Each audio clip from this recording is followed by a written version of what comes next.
to buy opportunity.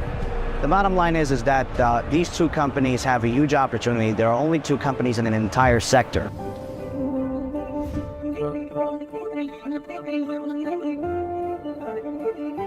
My story doesn't start with religion. My story doesn't start with the truth. My story starts with Alma de Shikra, the world of lies. God gave, God took, may His name be blessed.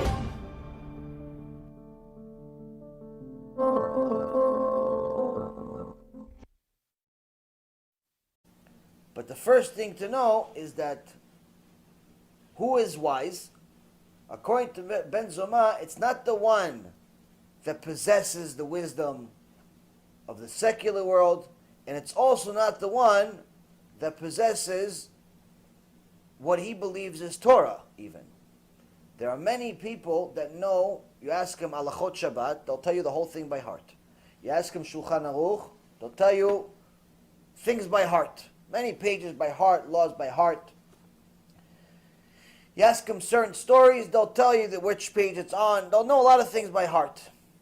But then you see them, the way they behave, they're worse than Aristotle. You see how they behave, how their nature is. Lack of patience, huge amount of anger, filthy mouth, all types of things. And you're like, you and Aristotle are no different. But how is that possible? He has Torah. He learned Torah. He knows who Moshe Rabbeinu is. He knows Rabbi Akiva. He knows Ben Zoma. He knows all these things. How is it possible that he has Torah and he's still like Aristotle? How could it be? Because there's one major key ingredient that's missing that breaks the whole thing. The key ingredient is YIRAT SHAMAYIM. The Torah, without YIRAT SHAMAYIM, is only an intellectual endeavor. It's not Torah. It is once the Torah is missing YIRAT SHAMAYIM, it's the same thing like math, chas v'shalom, like history, like science, like anything, any other secular subject. It's purely an intellectual endeavor. And the reason is because once the Torah is missing YIRAT SHAMAYIM, you have no idea why you're learning it, because you have no idea who's watching you, who wants you to learn it, who's commanding you to learn it, and the purpose of learning it. You have no idea what you're doing. You're just reading a book. You're doing some laws. You're growing some beard because you don't feel like shaving. You're not doing it for the real reason. It's not Torah anymore. It's something else. You've changed the Torah, and chas v'shalom, you've made it into a secular subject. So now,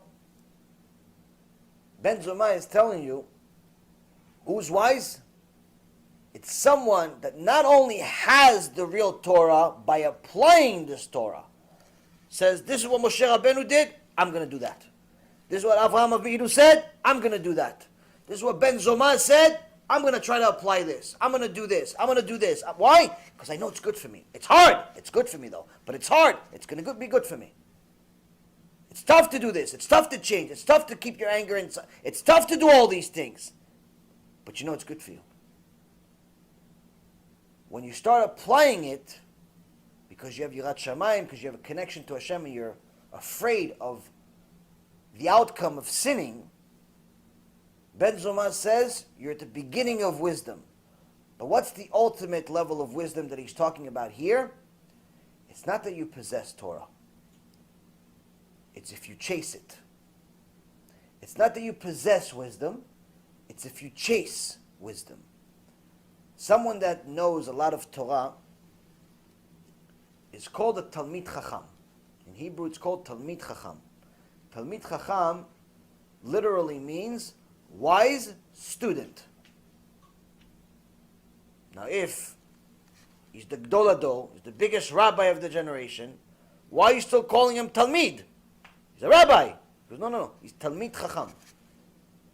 Because anyone that truly possesses Torah knows that in order for you to possess Torah in the first place, first thing first, you have to be a student forever. You're a permanent, lifelong, eternal student. Which means that one of the most important character traits to have in order to even have a chance of becoming wise, in order to even have a chance of attaining Torah, of reaching Torah, of reaching this wisdom, is humility. Don't look for people to call you rabbi, gaon, tzaddik, amazing, whatever, all that. That's not Talmid Chacham. If they call you, it's their business. But you yourself, I'm Talmid. Maybe one day I'll be Chacham too. Maybe one day. Talmid Chacham means you need to know the entire Torah. They ask you a question on any subject, you have to be able to answer it. There's not many of them in the world anymore. There's many people that know certain parts of the Torah. You ask him about Parashat Shavua, he knows about it. You ask him about certain halachot of Shabbat, he knows about it. You ask him about halachot Shchita, he knows about it. But you start asking about Tarat Mishpacha, he doesn't know, he's not an expert. To be a true Talmid Chacham, you have to be able to answer questions about every subject in the Torah. This is a very, very high level that requires years and years and years of changes, sacrifices, and serious amount of learning that never ends, without even a single day break. So first and foremost, Ben Zoma is telling you the difference between wise and smart. Smart is something that Hashem gave you.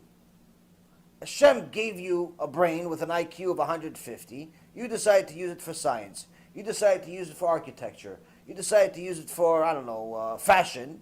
Fine. That's just a skill set you have. It has nothing to do with you. I gave it to you. It's free. You can't tell people, look how much money I have if it's daddy's money. You didn't make it. There's nothing to be proud about. You can't wear the Ramban. The Ramban writes in YIRAT Ramban, the letter that he wrote his son. He says, you can't go around in the king's robe celebrating. It's not your robe. You're not the king. You just stole his robe. You can't pretend like you're the king. You can't celebrate the IQ you have. It's not yours. Hashem gave it to you. And just as easily as he gave it to you, he can take it away. And Ramban also says this to his son. He says, just so you know, don't ever celebrate any wisdom that you have or you think you attained. Because as fast as Hashem gives wisdom to people, he takes it from them. I've heard enough. New arrival screams, echoing through the hallway to know that this ain't good. Once they pass them through the infierno, they don't come back. It's enough to make you go crazy. Do not think we fear you, Spirit.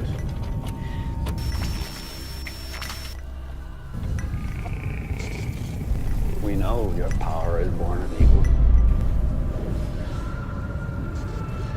This is your last night in the land of the living. You understand me, malevolent demon?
There was a rich family that lived here called the Hetheringtons, and unfortunately, their daughter passed away of a heart attack inside the house. Basically, they were so devastated that they reached out to people claiming to be psychic mediums. They actually weren't psychic mediums. They opened up a total of 11 portals inside this house and invited spirits and entities from all different kinds of dimensions.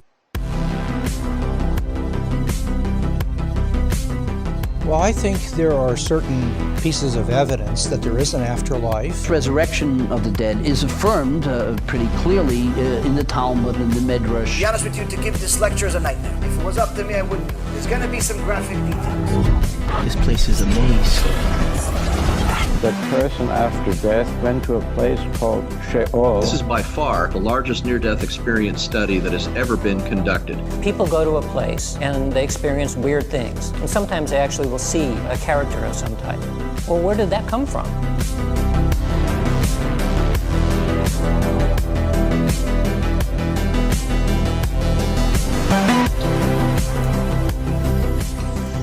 I don't know why that one chain is swinging back there.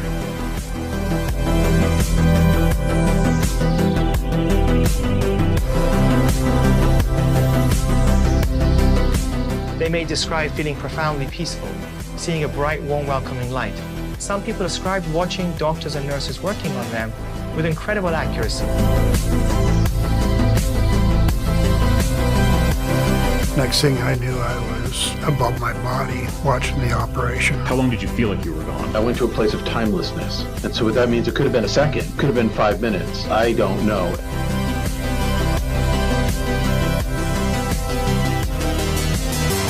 Can you imagine waking up from your sleep and not being able to move? As I'm lying there, I realized that there's an evil presence next to me. Do you believe that angels, demons exist? Holy dude, get out of here! Oh my god, dude! Strange things keep happening. Bizarre nightmares, as if I'm on fire. Whoa, what the hell is this? Man, I've got bad chest pain. Satan's Hollow is what it's called, the portal to hell. Some people calling it an eye of fire, while others said it looked like the portal to hell opening up. And the next thing I know, I was outside of my body, looking at my body.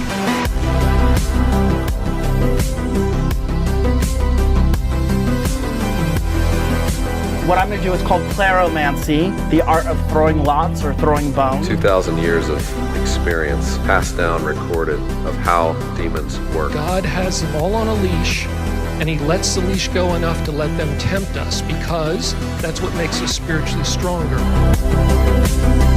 I'm trying to be as graphic as possible so you understand what we're talking about. It's your ticket to reality. It's your ticket to freedom. It's your ticket to immortality. Is there an afterlife? Is there a This God? is the type of information that can keep you away from the Yetzirah. What happens to us after we die?